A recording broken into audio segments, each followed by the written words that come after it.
This is not off to a good start with the creepy children laughing and singing cliche. You know, I was very nearly proud of you for not starting this video off with 50 seconds of logos. That is, until I actually counted 20 seconds of logos and realized this nonsensical cliche sin is because you simply don't know how to begin your videos without starting them here at the logo screen. Here's an idea, just spitballing. How about starting the video off where there is an actual sin? While you're at it, how about only pointing out things that are actually wrong with the movie and not things you haven't paid attention to? Oh? You're not going to do that because that would make the video about 5 minutes? Previously on a very special episode of Growing Pains. Anyone? Anyone want to take a shot at this one? No? Fine. Jeremy makes a pop culture reference where no one knows what the f he's talking about cliche. Thanks for the reminder, movie. But seriously, who needs this title card? Is someone seriously going to fire up the sequel, see these kids sitting around the exact place they were at the end of the previous movie, and be like, when the hell are we? I'm so lost. Jeremy doesn't realize he is who he's talking about ex machina. In other words, irony cliche. Apples and lap dances in this scene with a hint of pronoun game. Memory. It's a funny thing. Memory sure is a funny thing in this movie, considering it plays fast and loose with the rules about what the kids do and don't remember. Mike remembers everything because something he's still in Derry. But none of the other adults in Derry remember anything because something the book totally explained this using space turtles and Classic CinemaSins tactic. Where does the movie play fast and loose with the kids' memory? You are conflating the other adults in the town with the protagonists of the first movie. It's simple. Everyone except Mike loses their memory of the events in Derry because they left the town, which is supernaturally controlled by it. Mike remembers because he's the only adult in the town that defeated Pennywise as a kid, weakening its power over his memory.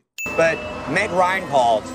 She wants her wig back. Man, that would be a sick burn if this guy knew who Meg Ryan was. Says the guy that made a joke about growing pains in 2020. Also, look, this is a tired joke regardless, but also, what the man, Meg Ryan? I don't think so. I'd maybe accept Jenna Elfman. Here is a picture of Meg Ryan with short hair. Here is a picture of Jenna Elfman. Yeah, if you can't see why the movie's joke was actually valid, you might just have a case of the CinemaSins. Don and Adrian walk down Horror Movie Alley, where a bustling carnival nearby somehow translates into empty streets all around. What do you expect to see here in a small town late at night? Cars everywhere? And if you're referring to people, you manipulated this scene to not show people because here they are in the establishing shot. Take off that hat. It just can't be a Stephen King story without some bullies. The primary characters from 27 years ago had bullies, so now these secondary characters have bullies, because where else would they go? Stephen King has a warehouse of bullies he needs to ship out now before his landlord sees them. Oh no, a writer uses a common theme in most of their work. Whatever will you do, person that says the word cliche in every single video they've ever made? I'm filing this one under who gives a shit. Wait, he gets beaten by homophobe jagoffs, thrown into a river, runs into Pennywise, and has asthma? Yes. Also, I thought Pennywise was all about luring kids down to his lair and killing kids. The actor who plays Adrian is 30, and even if he's playing a high schooler, he was talking to Don about maybe moving somewhere else like adults do. So why is Pennywise the least bit interested? When it comes to Pennywise, you can laugh off some of the things he does as just being evil, but here, he was just being a dick. Pennywise eats people. Adults, kids, it doesn't really matter. He prefers children because children are easier to scare, but he's just woken up after 27 years, so he isn't particularly picky at this moment. This is exactly why he ate Georgie without attempting to scare him. He's hungry. They hated the ending. You said you liked the ending. That was a lie. I know shooting a movie without an ending or even a script is a thing in Hollywood, but if Bill thought the ending of his book was perfect and no one told him otherwise, why is it taking him so long to even write the scene in the screenplay? Plus, they're telling him just now that they hate the ending and want a new one?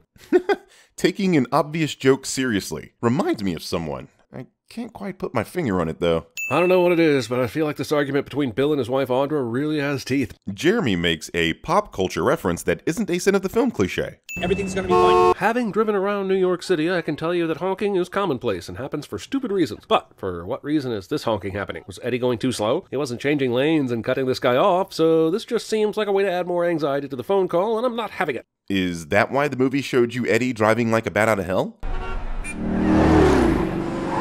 Because they wanted to randomly show some guy blow their horn at him for no reason? Richie's not only a working stand-up, he's ridiculously successful. Look at the size of this auditorium, and it's packed. Bill's a top-notch screenwriter and novelist. Bev's a badass fashion designer. Ben's a titan of architecture, and Eddie and Stan are both rich as So point me to the part of the movie that explains how all these motherfuckers are rock stars in their chosen fields. Whoa, what? First of all, a movie doesn't have to explain to you why people are successful. It only has to show you that they are. If their success was crucial to the plot, the movie almost certainly would explain why. Second, where the heck are you getting that Eddie and Stan are rich as f***? Because Stan lives in a house? Or is this a Jewish joke?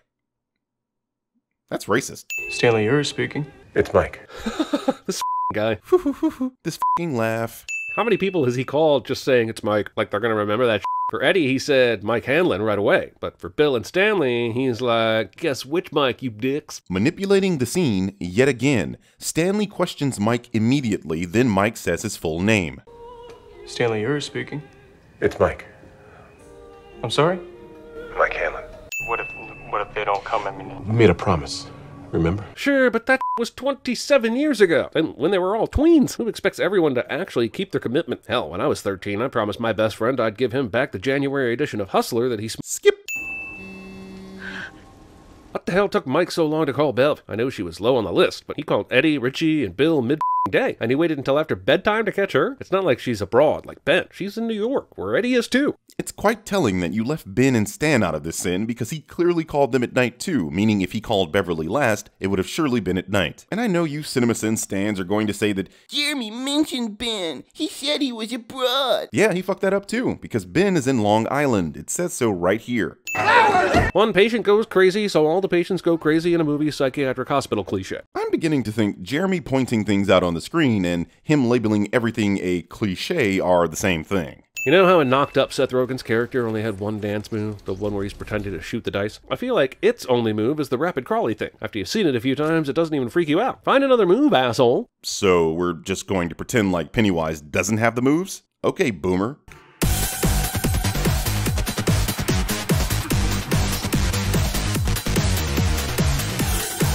Losers gotta stick together, right? Loser's group contains no Idris Elba, Zoe Saldana, or Chris Evans. Jeremy makes a pop culture reference. You two look amazing. How the f did Richie know that this was Bev and Ben hugging? And even if he knew Bev by the hair, there's no way he recognizes new Ben. Come on, Jeremy, nobody is this oblivious. Richie obviously has been standing there a while. Sometimes she'll put her arm around me and she'll whisper to me, she'll go, This is Bill Hader, everyone. Even though we know he's an amazing actor that can disappear into a role like in Barry or the Skeleton Twins, this is Bill Hader doing a bit. And even though I love Bill Hader's bits, it takes me all the way out of the movie. Sending Bill Hader doing a perfect job of the Hutt. Hey, we saw your movie. Bev knows Bill's work. So do they remember each other or not? And if so, how do they not remember anything about their friendship, of which beating an evil magic clown will be a pretty big part? Here is CinemaSins yet again failing to recognize that human memory isn't a linear contrapositive function. Just because you remember one thing does not mean you remember something else. It quite literally doesn't work that way. Something happens to you when you leave this town.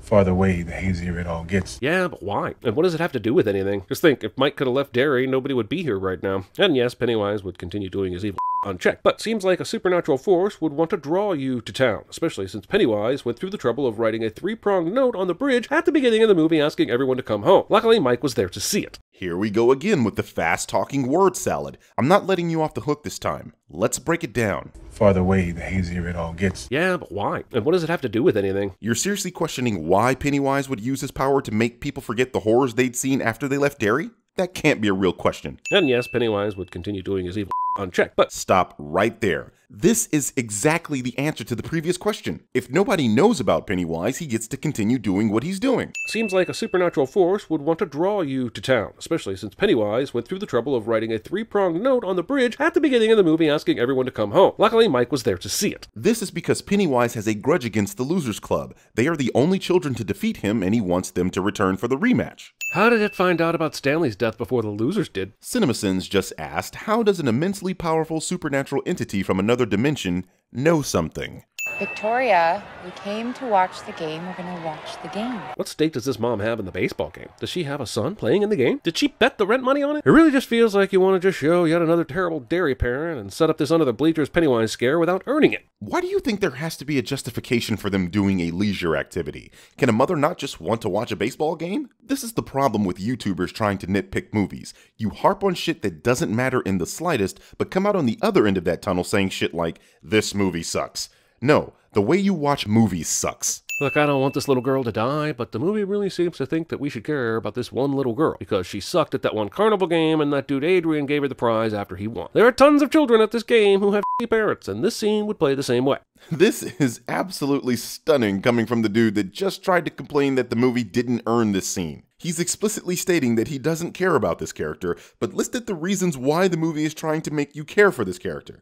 Did the movie earn this or not? I need you to see what they showed me, Bill. Man, there's nothing worse than the explanation of the evil character scene. I always like to think it was a manifestation of human evil that lurks in an unsuspecting place like a small town, and that Derry is a representative of all small towns. The way that adults either can't see the clown or are so desensitized that they ignore it is a perfect representation of the awful cycle of abuse, despair, and sickness, where it's better for us to look away than to face the challenge head on. Now we're going to be told the cause is aliens. It doesn't matter what you always like to think. This movie, like those comic book movies you seem to hate, is telling a story that was in a book. It has been an alien for over 30 years. Also, why is this necessary? Mike's just going to explain to him what happened when he went out to the village, and how it came to Derry. Does that seriously require a ayahuasca trip? This is required because it not only serves as visual storytelling for the audience, it serves to prove to Bill that whatever story Mike is telling him is true. How the hell are we supposed to do that?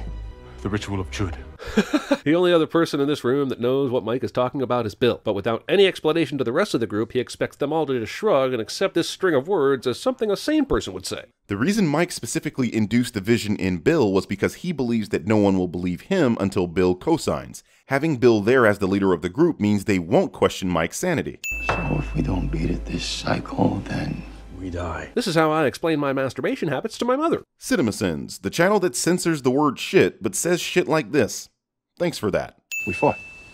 But what happened after that? We can't remember, can we? Why the not? You've been in Derry for a while now, and from what I understand, being back in Derry causes your memories to flood back. So why are these very specific set of memories hard to remember? Because the memory loss is tied directly to having an encounter with Pennywise. You know, the creature that is expressly blocking those specific memories. Alvin Marsh?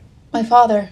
I grew up here. Yo, Bev has obviously and rightfully gone to great lengths to keep her father out of her life, so why is she just strolling up to the apartment without so much as a call to see if he's home and or alive? Says she's gone to great lengths to keep her father out of her life, asks why doesn't she call? Movie steals the sundowning scenes from The Visit. No, they don't. They aren't even remotely identical.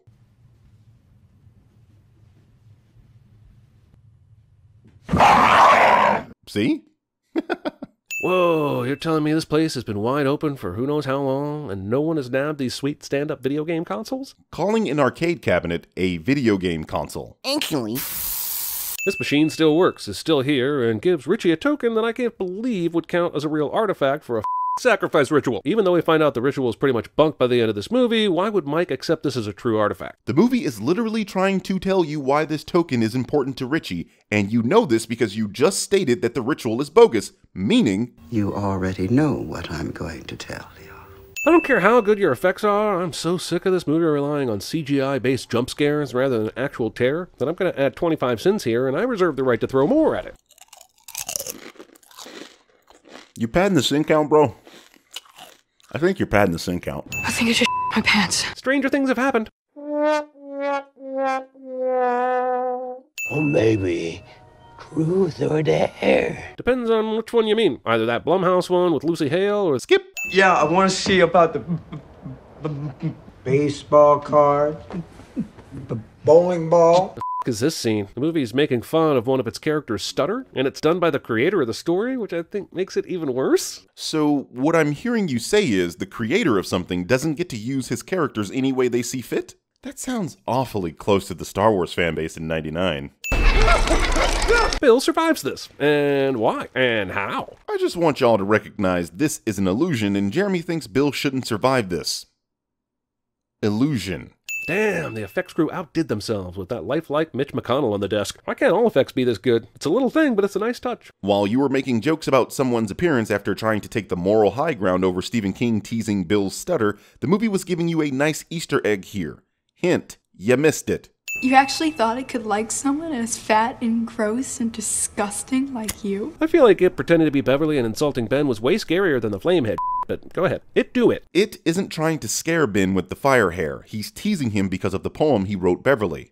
Leaving. Hey kids, get the It Chapter 2 soundtrack, which is full of Richie-isms. He'll play the hits you've heard over and over again like... Leaving. I'm leaving. We gotta go. Hey, let's go! And who can forget the classic? So my girlfriend caught me masturbating to her friend's Facebook page. Nobody cares about any of this. If you were actually doing your job, you'd point out that this movie is supposed to take place in 2016, but this is a 2019 Mustang. You know, because that's an actual cinema sin. This scene rules ass, but rather than take a sin off for it, I'm adding 5 more for all the wasted potential, since there's nothing else here ruling anyone's ass. Jeremy sins something he likes for no reason other than to pad the final sin count. Spider Stan. So all this has been under Derry, like, forever? Not forever. Just a few million years. Yeah, it's just a blip in time compared to how long the Earth has been around, but if we're really nitpicking here about forever, and I think we are, I can honestly say that the wreckage has been under Derry forever, because what they call Derry was probably established in the 17th century or so. Hence, Eddie was right. You think you can be more nitpicky than me? Welcome to my world. What they're actually saying is that forever means since the Earth was formed, which was 4.3 billion years ago. So when Mike said a few million years and Eddie, a known arguer, didn't protest, this is the movie stating that's what Eddie actually meant. Hence, Eddie was wrong. You should know, dude. You married the woman that has this. We get it. This woman was in teeth. Thank you for letting us know a second time. This is where the movie officially becomes tedious. I guess they reach some sort of room of requirement that sends them to places they thought they were safe as kids, only this time it's in its lair and it'll be horrifying? I just don't think I care enough. I want you guys to keep in mind, Jeremy specifically states he understands this is the movie sending Beverly to her safe place. Is this supposed to be Eddie's nightmare or Bev's? I guess it doesn't matter when the demons are demons, but if you're going through the trouble of recreating their safe havens, maybe put people from their past that matter to the victim? Okay, how do you know this is her safe place? Oh, because you watched the first movie. I know because I sent that video too. Well, if you watched the first movie, how is it you don't recognize this person who was tormenting Beverly when she was in her safe place? And if you're curious about the pharmacist, how is it you forgot about this scene in the first movie that you specifically sinned because it was cringy? You look just like Lois Lane. Look, it's not the movie's fault because Stephen King wrote these parts, but I'm gonna give a sin to this town for not having a single f***ing redeemable adult character. Betty, just open up the door for me, okay? Sure, wait until the stall is halfway filled with blood before you come up with a meaningful psychological person. You've been dealing mostly Eddie cards up until now. This man still thinks all these people showing up are Eddie's tormentors and not Beverly's. Let's dance! Yippee-ki-yay, motherfucker! F*** it, Bill Hader's too good to escape this video without a sin removal. I'm going to remove a sin here for you recognizing greatness when you see it.